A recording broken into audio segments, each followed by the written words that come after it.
প্রতিষ্ঠান চাকরিদের পদের পিএসসি কর্তৃক কিছু দুর্নীতির খবর এসেছে।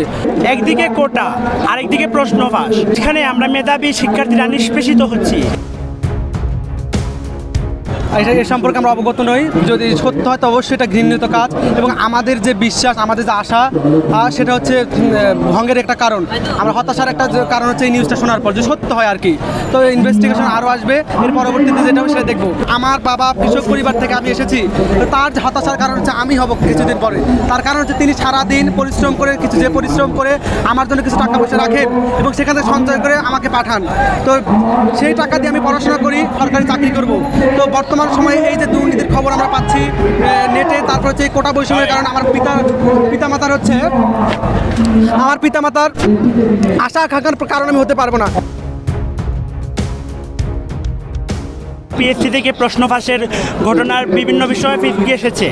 তো দিন শেষে আমাদের আশা ভরসার জায়গা কোথায়? বাংলাদেশের এমন একটা সেক্টর দেখান যেখানে দুর্নীতি নেই। আমরা ভাবতাম পিএসসি একটা নিরপেক্ষ প্রতিষ্ঠান, সংবিধানের আওতাভুক্ত একটা স্বায়ত্তশাসিত প্রতিষ্ঠান পিএসসি, এখানে দুর্নীতি থাকবে না। এই জায়গায় যদি দুর্নীতি থাকে আমরা কার কাছে যাব, কার কাছে আমরা অনুরোধ জানাবো, কার কাছ থেকে আমরা স্বচ্ছতার দাবি করব? আরেকটা বিষয় যে আমাদের 56% কোটা আর বিভিন্ন যে প্রশ্ন ফাঁস, এগুলো শেষে আমরা যদি অনেকে প্রশ্ন যে সংখ্যক আসন আছে তার চেয়েও বেশি প্রশ্ন কেনা হয়েছে, প্রশ্ন ফাঁস হয়েছে।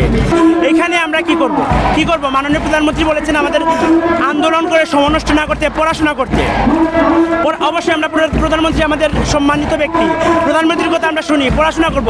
কিন্তু কোটাদারীরা যদি অর্ধেক চাকরি নিয়ে যায়, আমাদের মেধার যদি সঠিক মূল্যায়ন না হয়, তাহলে আমরা পড়াশোনা করে কি করব? এই প্রশ্ন রেখে গেলাম আমি দেশের কাছে, জনগণের কাছে, মাননীয় প্রধানমন্ত্রীর কাছে। একদিকে কোটা আরেকদিকে প্রশ্ন ফাঁস, আমরা মেধাবী শিক্ষার্থীরা নিষ্পেষিত হচ্ছি, আমাদের মনোবল ভেঙে যাচ্ছে। আমরা কৃষকের ছেলে, আমার বাবা কৃষক, আমাদের সবার বাবা কৃষক। আমার বাবা কৃষিকাজ করে আমাকে ঢাকা বিশ্ববিদ্যালয়ে পাঠিয়েছেন। বাংলাদেশে আমরা ভালো সরকারি চাকরির কোনো স্কোপ দেখছি না।